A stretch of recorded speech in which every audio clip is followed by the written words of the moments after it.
The 38 Letters by John D. Rockefeller to his son. Letter 1 summary.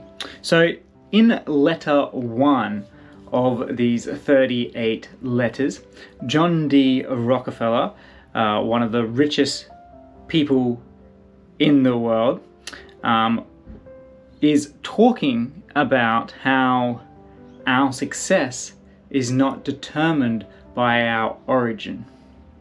That, in fact, it's our actions and how we choose to walk through life, which is the biggest influence on our success or failures. So he's writing to his son, letting him know that having a wealthy family or being raised in a more privileged, economically speaking, family is not the great success that you might think. In fact, he's warning his son, saying that most children who are raised in wealthy families fail to succeed. They often waste all their family's resources and are left with less. So the starting point does not determine the end point. What determines the end point is your determination, your motivation, your skills, your attitude, your ability to learn, and your resilience. These things, your values, are what is going to determine your success. So John D. Rockefeller is highlighting to his son that although he has grown, come from a wealthy family, that life is full of challenges, and unless you have the will, the motivation to continually go through these challenges and seek opportunities, and to seek the right opportunities that are aligned with your values, then your chance of success is zero.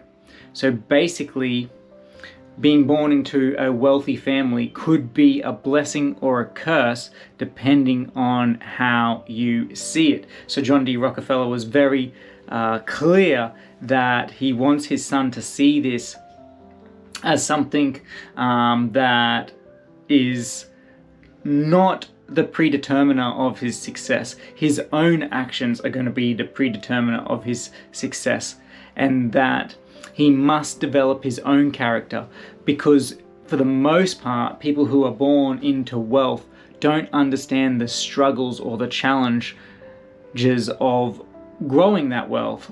They don't understand the skills and the opportunities that their forefathers, their parents had to take to be able to develop that wealth. So therefore they generally miss out. However, children that are raised in poorer communities, economically speaking, are ones that then have to really go out there and put the effort in to develop these skills. They have to really want it.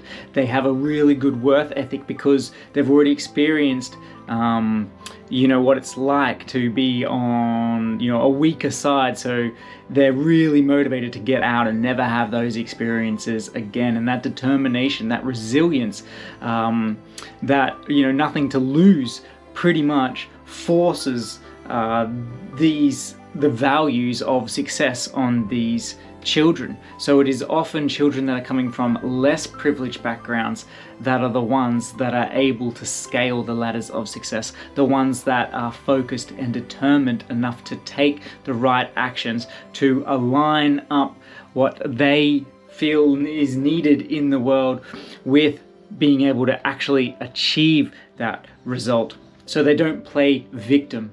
They are very much active, creating the destiny that they see. And so this isn't just something that you get given. It's something that you have to develop. So you have to develop the character of success. You have to develop the character of resilience and of learning. And it's only then that you will be successful. So it's not your starting point, which is the biggest factor of your success. It is what you do with it, your actions. It's how you perceive and take charge of the opportunities that are presented in your life.